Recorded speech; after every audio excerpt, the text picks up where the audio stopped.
Yo vengo de una pobreza grande, pero esa es la escuela que nos enseña a salir adelante. El Señor lo separa a uno desde antes de nacer, dice la palabra.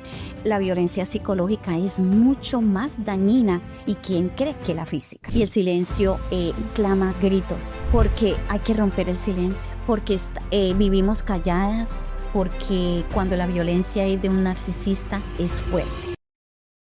Hola mi gente, bienvenido a la tercera temporada. Qué rápido pasa el tiempo de En Íntimo con Yasmina. Estoy súper feliz porque en esta nueva temporada vamos a seguir trayendo historias que van a transformar no solamente nuestras vidas cuando aprendamos de ellas, sino que también la de cada uno de ustedes que la van a estar escuchando. Y hoy no es la excepción porque hoy tenemos a alguien que tiene un corazón muy grande. Porque no solamente su historia nos va a marcar, sino ella o Dios la ha utilizado para marcar la vida de otras personas.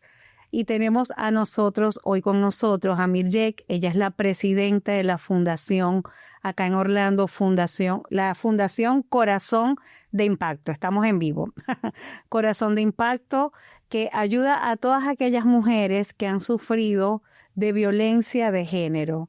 Y este es un tema que realmente a veces poco se habla, pero que día a día se vive tanto en cada familia o en cada hogar o con cada mujer, que muchas veces callamos lo que se vive. Y qué bonito poder tener gente con este gran corazón que quiere ayudar a otras mujeres a salir de, a veces este círculo, diría yo, donde muchas veces no nos damos cuenta cuando ya estamos dentro de él.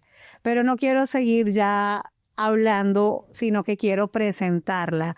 Bienvenida, Mirjek, ¿cómo estás? Qué emoción tenerte aquí en Íntimo con Yasmina. Gracias, Yasmina, por la invitación. Y bueno, aquí estamos para romper el silencio. Esa es la idea, poder romper el silencio, poder ser voz a través de, bueno, de esa fundación que ha ayudado pues a muchas mujeres. Sí. Pero bueno, antes de comenzar quisiera saber un poquito de ti, quién es Mirjek, para que las que no saben te conozcan un poco más, de dónde vienes. Ok, gracias. Sí, mi nombre, como lo comentó Yasmina, es Mirjek Rico. Yo soy colombiana, hace 15 años aproximadamente estoy en este país. ¿Qué les puedo decir? Soy una mujer como todas ustedes, igualita, con temores, con miedos, pero con muchos deseos de salir adelante. Ah, eres colombiana, o sea, que eres paisa. Así es que dicen, ¿verdad? No, es cerquita, Caleña. Caleña. Colombia. Ah, bueno, fíjate, qué bueno saber que te tenemos aquí con nosotros. ¿Y cómo fue tu infancia allá en Colombia? Bueno, detrás de la Fundación Corazón de Impacto hay un trasfondo. Mi infancia fue bien difícil, bien difícil. Crecí en uno de los barrios más pobres de la ciudad de Cali, con violencia, pobreza.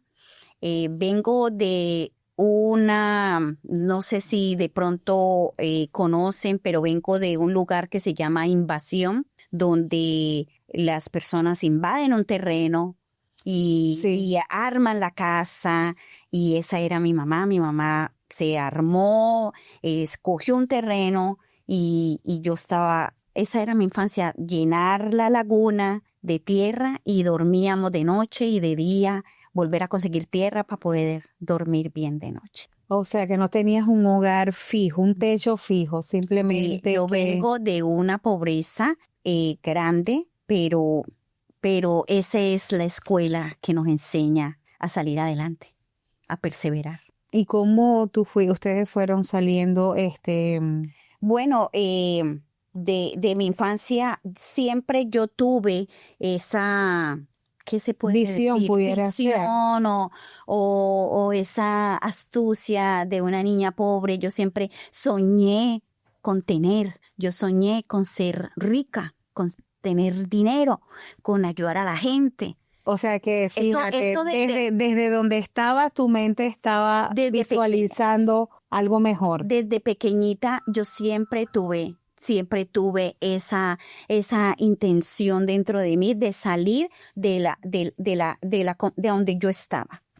Y allí fue donde yo empecé a mirar fuentes, a estudiar, me metí en política, trabajé con políticos para poderme ayudar para mi estudio, le ayudaba a la gente del barrio. Eso ha habido como, el Señor lo separa a uno desde antes de nacer, dice la palabra. Es verdad. Entonces yo sé que antes de yo nacer el Señor dijo, bueno, ella tiene una misión. O sea, que a pesar de haber venido de un lugar de bajos recursos, tú no te desviaste pues para algo malo. Siempre tuve esa visión y de salir adelante. Traté de no desbordar, de no salir de ella.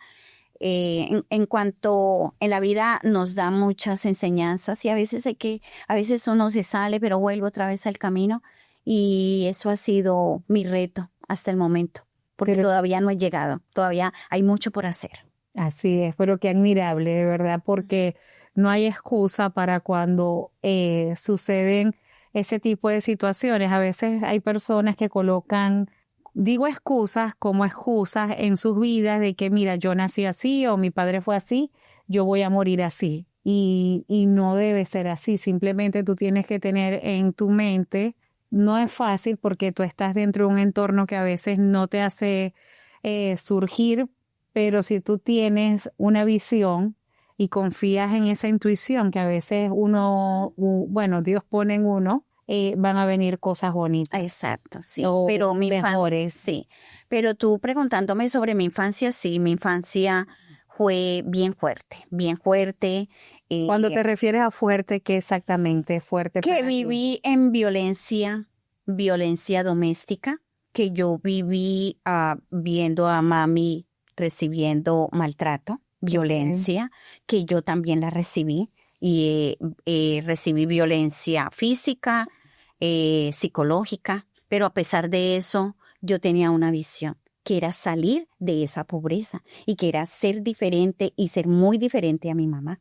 Esa era mi focus, que yo tenía que ser diferente, que yo no podía, y nadie me lo enseñó. Eso es algo que vino dentro de mí. Yo no puedo ser como mi mamá, yo tengo que ser mejor. Y eso fue lo que a mí me motivó. Y ahí pasaron muchos detalles, pero yo vengo en una familia con violencia doméstica. Pero eso, no sé, ahorita, hablando contigo, me doy cuenta, bueno, el Señor lo permite a uno pasar por todas esas etapas para el objetivo que Él quiere con uno. Exacto. Entonces ahora esa es una parte de mi vida. Mi infancia en aglomerado fue eso. Me crecí con padrastro, fue difícil. Me casé con un hombre que era por salir de la casa. Y eso pasa mucho, sobre todo en ese entorno. En ese entorno. Cuando hay violencia, siempre las niñas, sobre todo, buscan escapar a través del primer hombre que llegue. Exacto. Yo me casé a los 16 años. Y esa es la edad que... No, mi hija ya tiene 17 y para mí es una niña. Eso, sí, sí, yo era una niña y tenía otra niña en mis brazos. Wow. Porque mi niña nació a los 17 años. Wow. Entonces, pero vuelvo y les comento, eso es parte del proceso. Parte del proceso. ¿Y cómo fue esa transición cuando saliste de Colombia y llegaste acá a Estados Unidos? ¿Por qué te viniste? Bueno, la transición, ¿por qué me vine? Es que es larga la historia. No sé si tú me lo permites para poder llegar aquí. Bueno, yo me casé con la persona que les comenté, también otra persona joven, y tenía 4 años mayor que yo. Okay. Siguió mi violencia. Okay. O sea, cambié de lugar. Ya no era mi casa, ya no era mami, ya no era los hombres que llegaban a la casa, sino que ya era mi pareja. Yo no sabía, yo no podía regresar a casa, y eso era lo que tenía. Y como yo tenía mi visión, que yo quería salir adelante, y él era de un estatus, o es un estatus diferente al que yo viví, pues yo dije, yo me quedo aquí. ¿ok? Pasaron los años, tuve la bebé, pero tuve violencia doméstica con mi esposo, pero quizás él sin saberlo, por la ignorancia, por lo joven, porque él también se casó conmigo y que dijo, yo la saco de ese mundo que ella estaba, yo voy a hacer el favor para rescatarme, y empezamos una vida los dos sin saber y ya. Inexperto. Exacto, porque yo me casé muy joven con él. Yo llevo 42 años de casada. Ok. ¿Ya? No conocíamos al Señor. 2 niños. Ahora son ya con mi edad y en este nivel donde yo analizo y yo, wow, ¿cómo hicieron 2 niños salir adelante?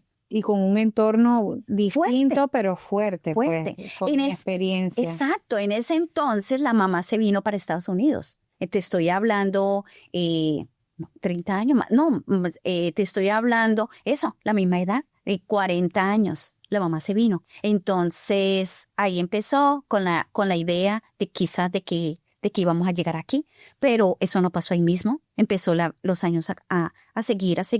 Yo empecé a estudiar, terminar mi secundaria y con el propósito de que yo tenía que ser diferente a mi casa. Viví violencia doméstica en mi hogar. Mi esposo nunca me pegó, pero sí tuve mucha violencia psicológica. Esa es la parte que muchas de nosotras no sabemos.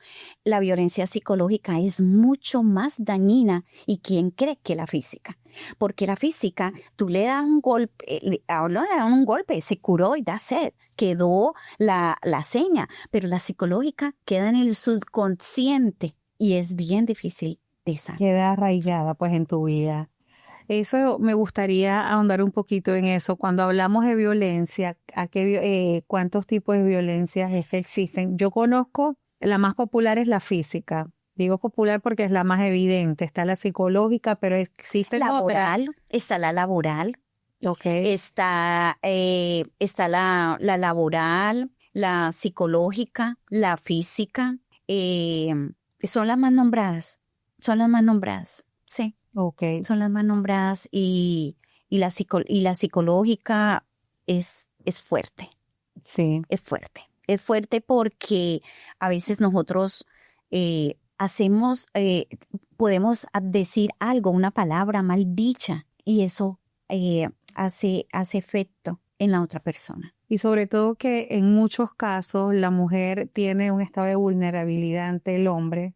Hablo donde no siempre, pero en la mayoría. Pues entonces cuando hay esa vulnerabilidad, creo yo que esa violencia psicológica es más aprovechada, pues, claro, por él. Y más en un adolescente. Tú sabes que un niño como tu niña que tiene 17 añitos, todavía el cerebro no está formado. El cerebro, por eso legalmente aquí el adulto es a los 23, 24 años, Okay. según aquí en los Estados Unidos, porque se ha estudiado que el cerebro no está formado todavía. Las partecitas del cerebro, la frontal no está formada. Entonces, ¿qué pasa en ese entonces? Es la inestabilidad.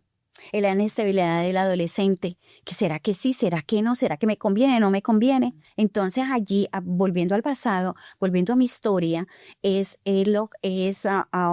haciendo el análisis, wow, 2 teenagers casados con una bebé. Lógico, había violencia psicológica, habían gritos y yo no hablaba y yo no decía nada porque ¿para dónde me iba? Todo como decimos nosotros, te lo callabas. Es silencio. Y el silencio clama gritos. Me encanta esa palabra. El silencio clama a gritos. Wow, qué poderosa. Sí. Porque y así hay muchas mujeres que no hablan. Por eso el fin, el propósito de la fundación es romper el silencio, que hablemos. Pero me gustaría, para no perder como el hilo, porque está bastante interesante todo, comentaste que tú actualmente tienes ya 40 y... ¿Cuántos años de casada? 42. 42 años. ¿Y es con el mismo hombre con el que te casaste? ¿Hubo algún cambio No. En mi vida no hubo una separación, no hubo nada. El cambio lo hubo ahora después de que llegamos acá a los Estados Unidos. Porque, como les comenté al principio, yo tenía una visión. Yo tenía un propósito. Un propósito. Era llegar aquí a los Estados Unidos, sacar a mis hijos de ese círculo. del círculo educación. Yo decía, si nos quedamos en Colombia, no le voy a poder dar estudio, la universidad. Siempre yo fui muy ambiciosa con tener y con ser algo mejor. Wow. ¿Ok? Yo siempre pensé ser doctora, y lo que yo pensé, eso es lo que el Señor me ha bendecido y lo he logrado con mis temores y mis dificultades, pero las he logrado con la ayuda de Él. Y las que faltan. Sí. Bueno, y entonces así fue que llegamos aquí con la expectativa, ya mis niños llegaron teenager, pero también ellos fueron víctimas de la violencia. Ok. Fueron víctimas de la violencia porque, ¿cómo te puedo decir? No sé cómo decirlo, si falta de educación, de conocimiento, de amor, pero hubo violencia en todo ese tiempo. Palabras, celos, gritos, no una buena comunicación. Y yo, ¿cómo se puede decir? Yo me hice profesional allá en Colombia, ya trabajaba, ya yo tenía un poquito de libertad, pero a pesar de eso, por la cultura o los temores o el qué dirán, o bueno, yo seguía ahí. No me separé. Ya ahora, después de 40 y pico de años, mis hijos están casados, tienen su hogar, son profesionales y ya yo estoy trabajando por esas mujeres que fui yo. Pero me gustaría tocar cómo fue ese cambio entonces en cómo ustedes, pues, de pareja. ¿Hubo algo que los hizo? Sí, cuando llegamos a este país. Ok. Porque cuando se llega a ese país no es lo que lo pintamos en los países de nosotros. Totalmente Exacto. diferente. En los países de nosotros, él tenía su buen cargo. Él era el jefe. ¿Ya? Cuando llegamos aquí, ya todo se cambió. Recuerdo mucho que recién llegada aquí a los Estados Unidos, él tuvo una actitud inquieta, molesta, y ya como yo había logrado llegar aquí con todo, o sea, legal, no tenía nada. Exacto. ¿Me entiendes? Yo tuve una discusión con él y yo me fui a una inspección de policía y lo fui a demandar. Ok. Porque me trató feo, inconsciente, celos feo, o sea, que no era algo injusto. Y yo dije, ya, esto se acabó. Pero a mí nadie me dijo nada.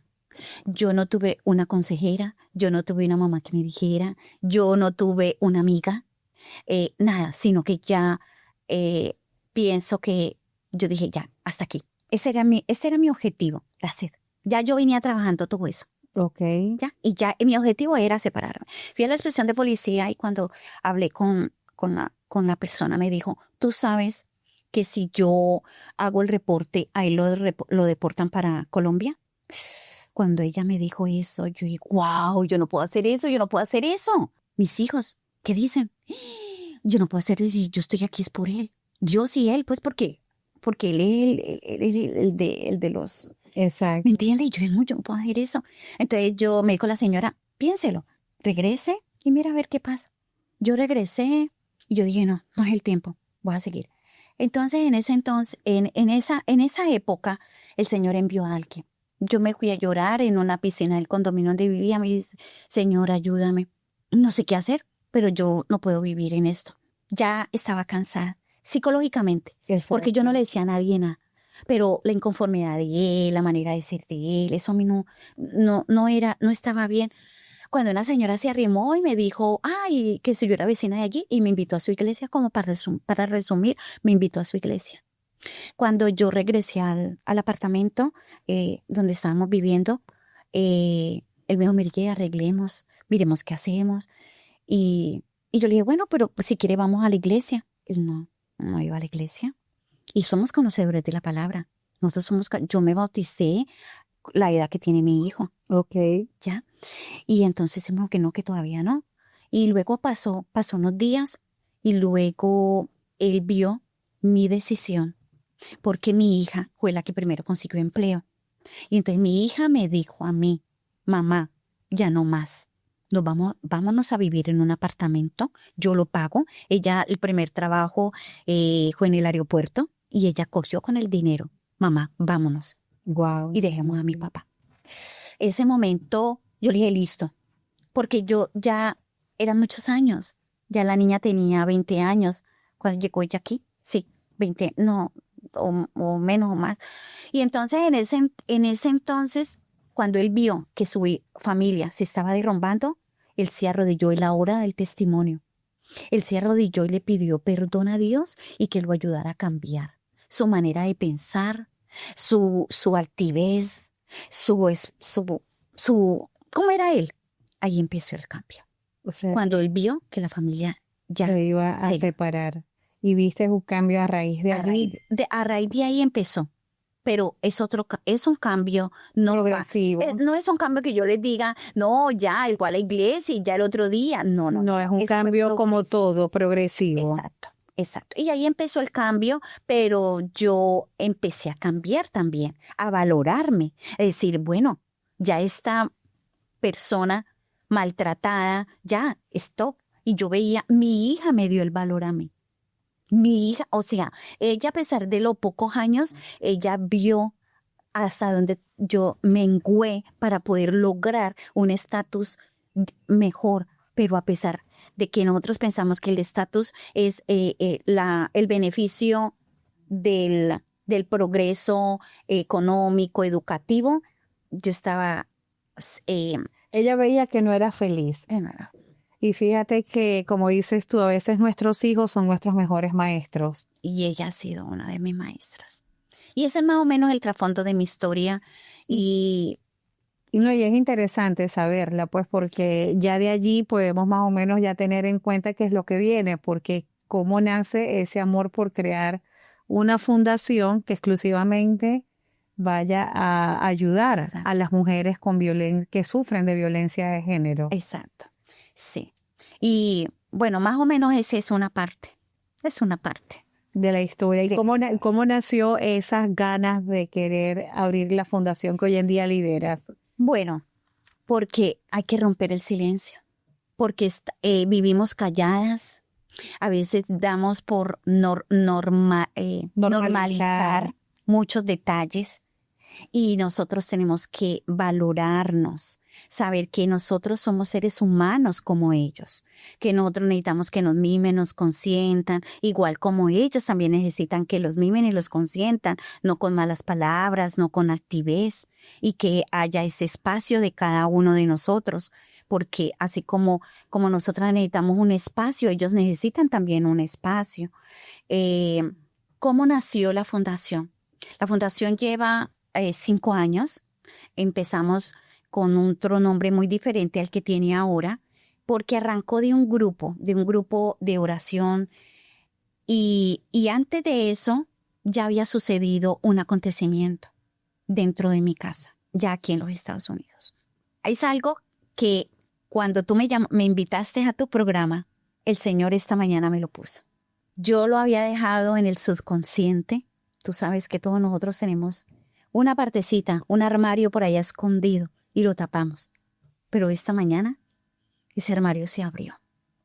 Antes de la fundación, y creo y estoy segura que ese es el punto clave, el por qué la Fundación Corazón de Impacto.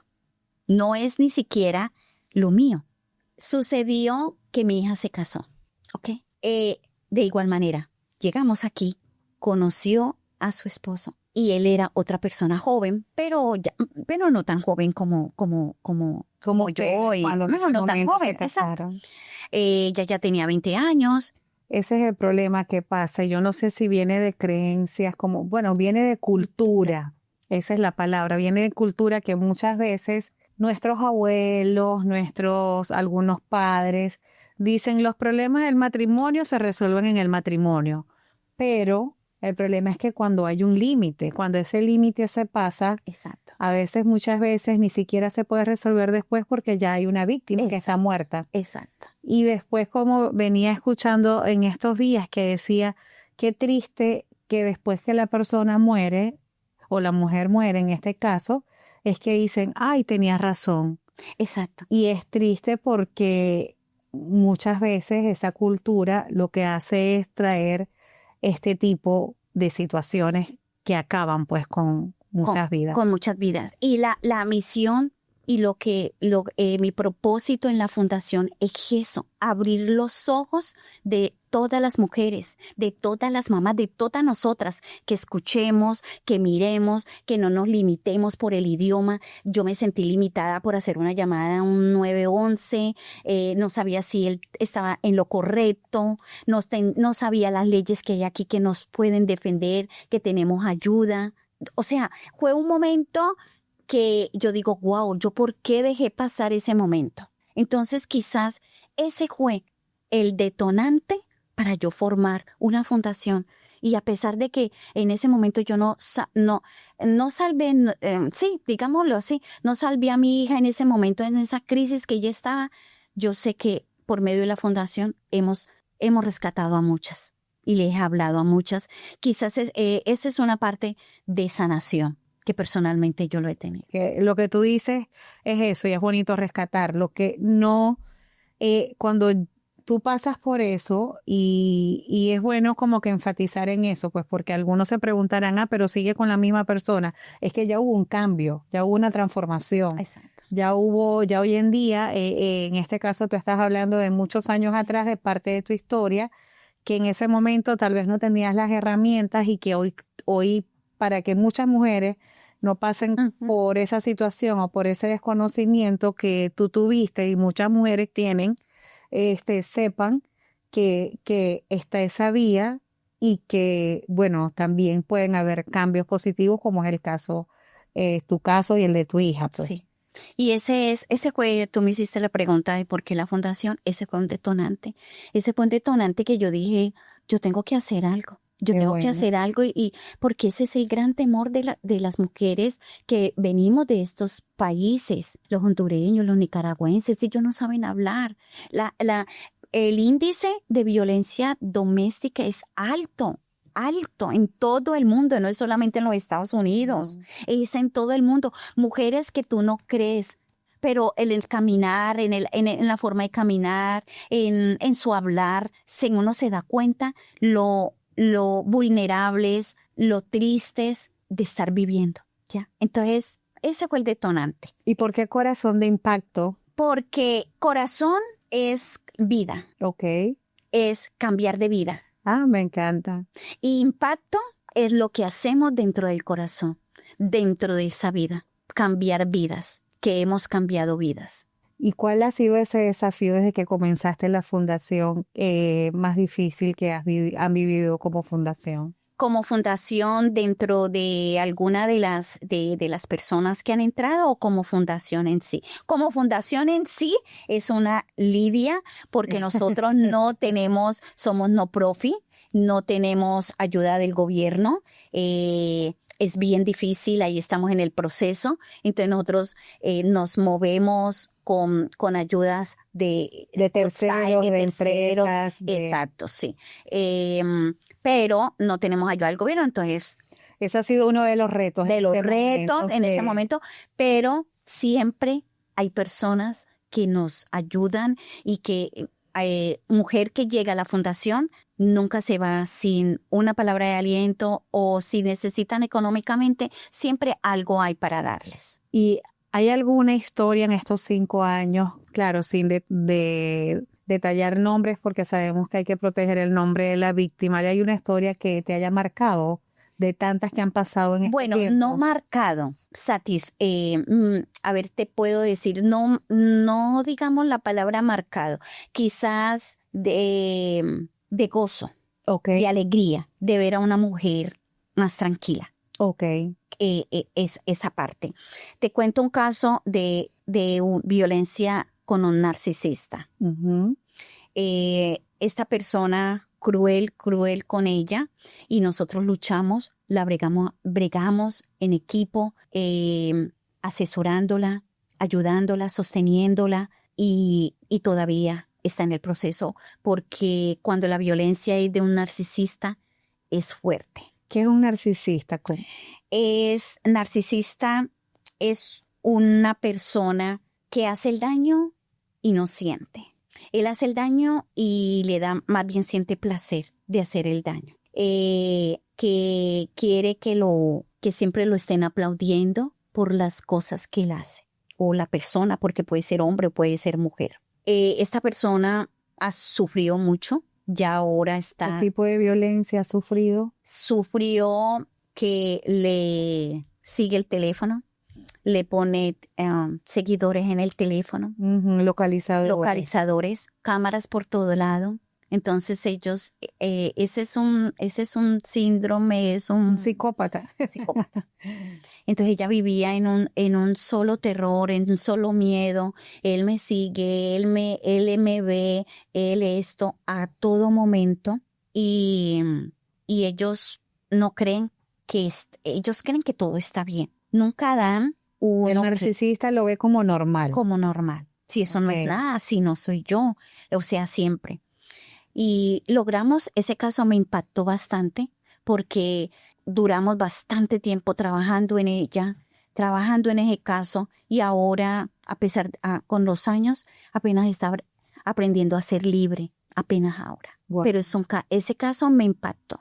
Ese caso me impactó y muchos otros casos, pero la violencia doméstica con un individuo narcisista es fuerte. Y fíjate que me llama la atención que, bueno, por desconocimiento, y por eso te aplaudo este tipo de iniciativas. Gracias, Raúl. De iniciativas, porque realmente nunca está de más seguir hablando de esto. Sí. Porque creemos que solamente violencia, como te dije anteriormente, es cuando hablamos de violencia física. Del resto, sobre todo nuestros países latinos, tenemos que cambiar esa mentalidad, sobre todo la nueva generación que viene detrás de nosotras, hablarle a nuestras hijas, a nuestros hijos también como hombres, que ellos aprendan a respetar de parte y parte, pues, que sea de parte y parte, pues no solamente tú como mujer, sino que tú como hombre tienes que aprender también a darte tu respeto, pues. Pero venimos con una mentalidad que lo que nos hace es eso, pues es ver eso como normal. Exacto. Y que las cosas de pareja las resuelven las parejas, pero todo tiene un límite. Exactamente. Y no solamente la mujer,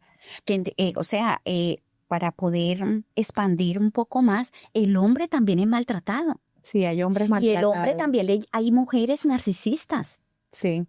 Que le amargan la vida a ellos y ellos como yo hablaba contigo antes, el hombre de por sí le da temor, pena y aquí aquí en el mundo ellos son el cuarto en recibir ayuda en una cuestión de violencia.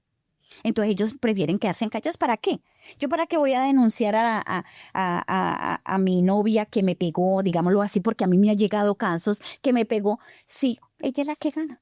Entonces el hombre sufre. También hay violencia en el hombre, pero eso sí quizás nosotras porque hablamos más, digámoslo así, o qué sé yo, pero el hombre también sufre y sufre en silencio. Y el silencio de ellos es más fuerte, porque ellos no, también por el ser hombre, ¿verdad?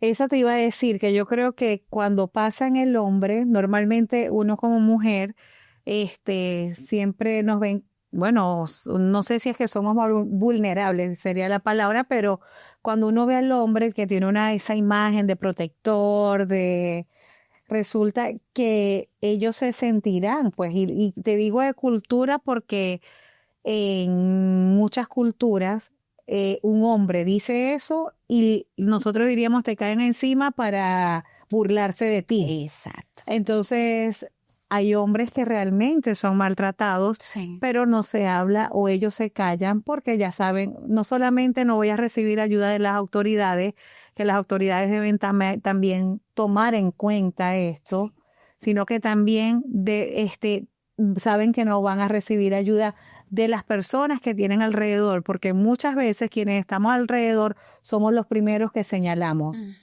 Entonces nosotros, y este es un consejo que va para todos nosotros, cuando nosotros veamos este tipo de episodios, ya sea hombre, ya sea mujer, no empecemos a señalar. Simplemente también tenemos que ser empáticos y ponernos en los zapatos de esa situación que muchas veces vemos como que es algo que deben resolver ellos. Sí, es muy importante y dentro de la Fundación Corazón de Impacto estamos trabajando en ello con los hombres. Me han llegado casos y por nosotros los remitimos. Según el caso, los remitimos. De igual manera, cuando me llega un caso, yo evalúo. Nosotros nos sentamos a evaluar. ¿Y qué pasó? O sea, tampoco es que la fundación estamos destruyendo hogares. No. Yo siempre, como terapista, como psicóloga, yo siempre analizo y le pregunto y bueno, y se puede hacer algo cuando ya uno ve que ya las cosas están Fuera de control. fuera de control. Ok, ya esto es violencia, ya vamos a hacer esto y las pautas son esto y me voy con la persona y hacemos todo. Pero yo soy muy Pro familia. pro familia. Me encanta porque fíjate que eso es bueno rescatarlo, que tú primero ves Sí. si esa situación se puede reparar como familia, pues dependiendo del caso. Dependiendo del caso. Exacto, Sí. pero me encanta eso, Ujú. que no te vas a satanizar de una vez como quien dice al hombre, no, ¿qué no. tal? Simplemente que estudias cada caso y ves si realmente puede haber, bueno, como en tu caso, alguna reparación y bueno, Dios por delante, que todo pueda fluir y más bien ser un ejemplo Exacto. para otro. Pero teniendo en cuenta, siempre teniendo en cuenta el respeto y el valor del individuo. Exacto. Siempre. Y esa es la fundación, en eso es que nosotras trabajamos, porque no es solamente la mujer, no es solamente el hombre, están los nenes, están los niños que nacen, están esa familia. Y quería preguntarte, ¿tú sabías que algún día pensaste que ibas a hacer un puente para tantas mujeres? No. Y te comento esto porque ayer hubo una actividad donde de la fundación que tuve la oportunidad de ir y de la mayoría de las mujeres que estaban allí, que tuve la oportunidad de hablar, tú no lo sabes porque ella estaba en otra cosa, pero todas tenían mucho agradecimiento por el cambio y por el apoyo que ha sido a su vida. Y al escuchar eso, uno se siente satisfecho y feliz como porque existen personas como tú que están ayudando pues a estas mujeres a rehacer nuevamente su vida y eso es admirable. Ay, gracias. Sí, ante todo, el alimento espiritual. Cuando me llega una mujer en situaciones críticas, primero es el alimento espiritual. Las escucho, las invito, porque el Señor es el todo para nosotros. Si nosotros no tenemos a nuestro Padre Celestial dentro de la situación, dentro de nuestra fundación, no es lo que es ahora. Porque nos hemos sostenido 5 años y no hemos necesitado, ¿qué te puedo decir a ti? Millones. Yo no.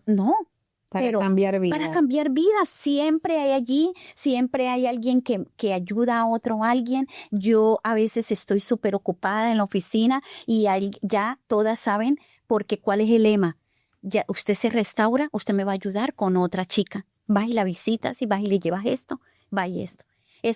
No hay allí una cadena. Es una cadena, no hay una jerarquía, ¿cómo se dice? Una jerarquía. No. Yo soy, y tú viste ayer. Sí. Yo soy igual y todas es con ese amor y ellas mandan, ellas acomodan, ellas arreglan. O sea, hay una libertad.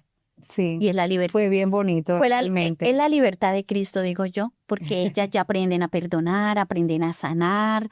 Y ayudar. A dar de lo que han recibido. Bueno. Y quien se quiera sumar a esta labor, ¿qué pueden hacer? Ya sea como voluntario, ya sea para aportar, ya sea Sí. ¿Qué pueden hacer? Bueno, si desean aportar en amor, en aportar en dinero O ser en lo que sea, o voluntario. ser voluntaria, se pueden comunicar al teléfono 407-455-2242. Nosotros somos una fundación no profit y ante todo le servimos al Señor. Él es nuestro proveedor principal. Y eso es lo más bonito. Ujú. Pero hoy quiero cerrar con gratitud, con agradecimiento, porque escuchar escuchar tu historia, escuchar de dónde surgió esto y que sigues tendiendo la mano a muchas mujeres, a muchos hombres también, Sí. y que sobre todo pues tienes un propósito bien definido y con Dios por delante. Yo sé que bueno, van a seguir abriéndose las puertas porque cuando uno tiene su propósito claro, como es tu caso, y es un bonito propósito, sé que vas a seguir impactando muchas vidas. ¿Quieres decir algunas palabras para despedir? Sí, una sugerencia a todas las mamás Ujú. que escuchemos a nuestros hijos, que los escuchemos y no veamos limitaciones ni del idioma, ni de documentos, ni de nada.